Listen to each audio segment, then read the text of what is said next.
Olá amigos do Meliponário Doce Paraíso, vou mostrar aqui para vocês nessa tarde ensolarada de hoje, né?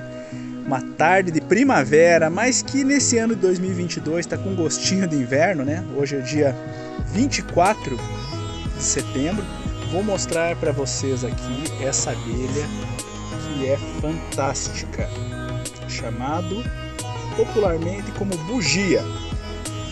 Essa denominação que é empregada para essa abelha de bugia está associada em parte por causa da coloração do dorso dela, essa pelagem, que tem a cor do macaco bugio. E aí isso acabou resultando aí nessa denominação. Então a bugia ela também é chamada como uruçu amarela. Uruçu na linguagem indígena significa abelha grande e amarela é a coloração amarelada dela. O nome científico dessa abelha é Melipona mondori. A Melipona mondori ocorre no Brasil. Sua área de ocorrência natural, conforme o catálogo de abelhas nativas publicados pelo ICMBio e IBAMA em 2021, é de que ela vai pela faixa litorânea, desde o estado de Santa Catarina até o estado da Bahia, bordejando na nossa costa brasileira, adentrando um pouco na porção leste de Minas Gerais, geralmente situado abaixo da cota 400 metros. Associado então à sua distribuição às florestas da chamada ombrófila densa submontana de terras baixas e também na floresta estacional semidecidual.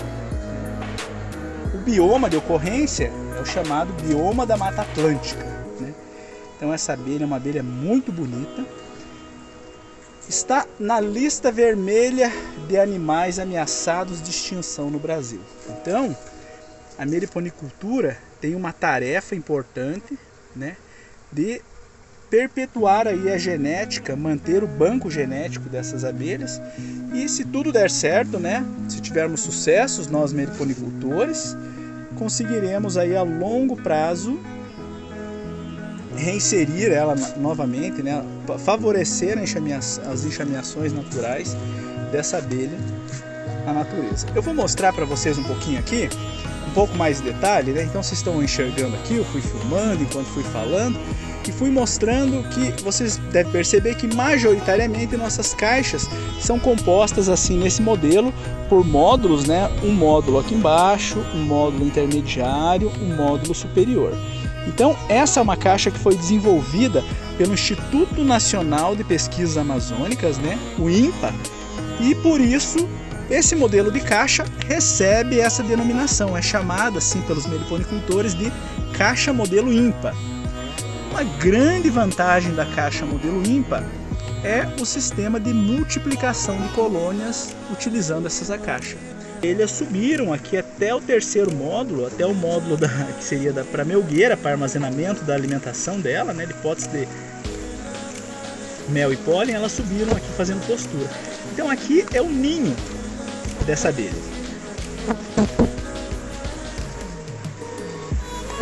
Uma aqui para termos como exemplo, ó, essa daqui. Então vamos olhar aqui o ninho dela também. Então o ninho é o local, então ele é revestido, né, por invólucro. Aqui eu abri esse invólucro em lamelas de cera, né, um invólucro de cera.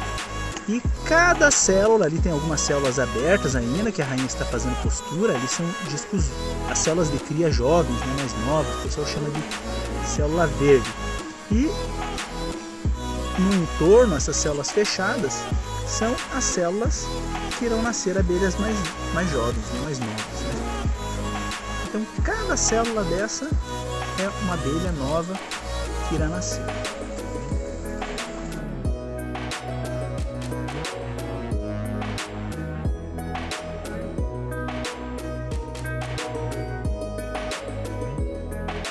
esse módulo de cima composto por potes de alimento, que é onde a abelha estoca sua fonte de alimentação, suas reservas alimentares, né? A abelha estoca como alimento dois tipos, né, vamos chamar assim, de produtos que vêm das flores. Um deles é o néctar, que ela processa, formando o mel, né, que é tão procurado pelos seres humanos. Olha só, as abelhas nativas sem ferrão, elas são muito sofisticadas, elas armazenam seus alimentos dentro desses potes. Quando o pote está fechadinho dessa maneira aqui que eu estou mostrando para vocês, é porque o alimento já está pronto e ela reveste. Quando ainda o potinho está aberto, como esse que está no centro da imagem, ó, saindo uma abelhinha de dentro, é porque elas ainda estão trabalhando nesses potes. Elas estocam ali seu alimento, principalmente o néctar, mas também, mais próximo do ninho, ela estoca o pólen. O pólen, para as abelhas, ele é o alimento dos bebês. Então são as abelhas jovens, vou mostrar outra aqui. São as abelhas mais jovens que consomem, e também é o alimento para as células de cria, o pólen. Enquanto que as abelhas adultas consomem o mel. Esse mel é o alimento energético para elas. Então quando elas estão precisando de energia, elas consomem o mel. Portanto, amigos, a meliponicultura diz respeito à criação racional das abelhas sem ferrão. Então, a criação racional está associado à sua colocação em caixas racionais, né? Em caixas que é possível realizar o manejo. Esse modelo de meliponário que eu estou mostrando aqui para vocês é um meliponário chamado meliponário em condomínio. Cada uma tem a sua casa, cada uma entra na sua casinha, na sua colmeia. A meliponicultura, ela é uma atividade transformadora na vida das pessoas. Porque quando a pessoa se torna um meliponicultor, eu costumo dizer que ele se torna um protetor da natureza, né? Então, um meliponicultor costumeiramente é um plantador de flores, um plantador de árvore, um defensor das árvores e do meio ambiente. Mais uma caixa, né? Vocês verem, olha essa daqui, quanto mel!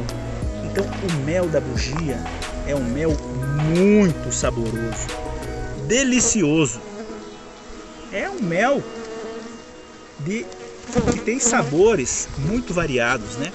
Em função, eu costumo comentar que nas abelhas nativas, o sabor do mel ele é em função de 3 variáveis principais, né? Uma das variáveis é, deixa eu abrir aqui novamente. Uma dessas variáveis é a espécie, né? A enzimação. Cada espécie faz um processo de enzimação diferenciado, né? Então, por exemplo, as bugias têm as suas enzimas na formulação do mel. Mais uma outra variável importante é o néctar que ela utiliza para preparação desse mel. Então, em função do néctar, também você tem uma alteração, né? Dependendo do forrageamento, de que árvore que ela coletou esse néctar, você vai ter também um mel diferenciado. E também um outro fator é o tempo de maturação que ele fica na caixa. Porque quando a gente olha nos potinhos de alimentação, eles são feitos de cera e são revestidos de resina, de própolis das abelhas. E em função das características dessa resina, e em função do tempo que ele fica maturando, armazenado dentro desses potinhos, ele também tem uma alteração no sabor. Pessoal, eu tenho feito esses vídeos tentando divulgar as nossas espécies de abelhas nativas com o objetivo preservacionista, principalmente. Porque essas abelhas, por serem pouco conhecidas, têm sido dizimadas pelo ser humano. Dizimadas tanto pela fragmentação do seu habitat natural, são as florestas, como também muitas vezes as colônias são destruídas, pois as pessoas têm medo das abelhas, pensando que as abelhas vão atacá-las. Mas essas abelhas nativas brasileiras, elas não possuem ferrão. Ou melhor, elas têm um ferrão atrofiado. E a defesa dela, o seu mecanismo de defesa não é dar ferroadas. Elas não conseguem ferroar ninguém. São inofensivas para o homem. Portanto, meus amigos, a bandeira que nós temos levantado é a bandeira pela proteção e preservação das abelhas nativas sem ferrão. Porque um mundo sem elas não é possível para nós seres humanos.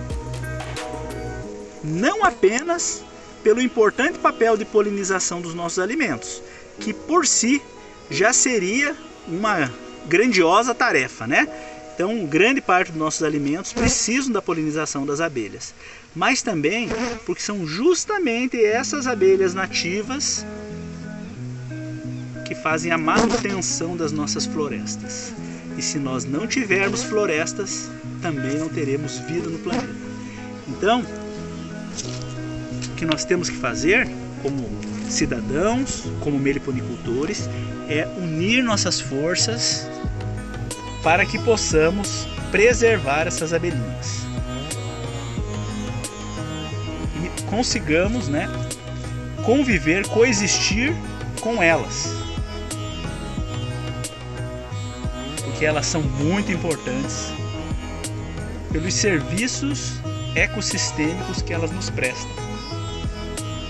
E são seres maravilhosos. Por isso que cada vez mais e mais pessoas estão se tornando meliponicultores, ou seja, criadores dessas abelhas, por diversos motivos. Pode ser pelo motivo de tê-las como pet, pode ser pelo motivo dos serviços de polinização que elas podem fazer nos cultivos, né, na lavoura, nas plantações, no jardim, no pomar. Ou então, pode ser como uma atividade de renda extra, né? Muitas pessoas, hoje em dia, estão criando essas abelhas para a extração do mel, para a produção do mel, comercialização do mel, o mel que tem um valor agregado muito grande, né? O mel que muito mais valioso do que o mel da Apis mellifera, da abelha com ferrão. Ou então produtos derivados, produtos na área de cosmético, produtos na área farmacológica, né? Então você pode utilizar o própolis. Eu vou mostrar aqui rapidamente, ó, essa resina que as abelhas coletam. Aqui, ó, nós temos essa resina. Elas retiram essa resina das árvores, né? E utilizam como vedação. Utilizam essas resinas têm um importante papel e uma complexidade de compostos muito importantes para as abelhas sem ferrão e que podem ser empregados na saúde humana. Aqui eu estou mostrando agora, ó, abrindo um parênteses, ó, abri uma outra caixa mostrando um outro ninho aqui em cima. Ó. Essas células mais clarinhas são as células que o meliponicultor chama de células nascentes. Então as células nascentes são essas de cores mais claras, são as que as abelhas estão nascendo.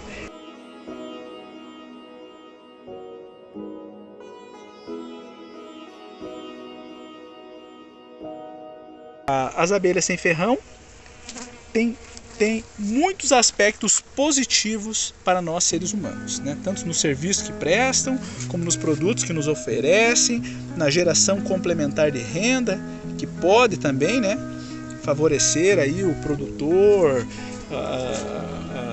as pessoas de modo geral, né, em ambiente urbano ou rural. Então, vamos levantar juntos essa bandeira em proteção às abelhas nativas sem ferrão.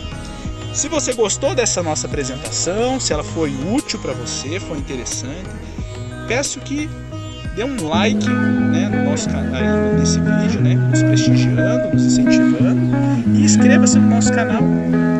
Isso potencializa aí nossa motivação para que nós continuemos produzindo esses vídeos. Um grande abraço a todos.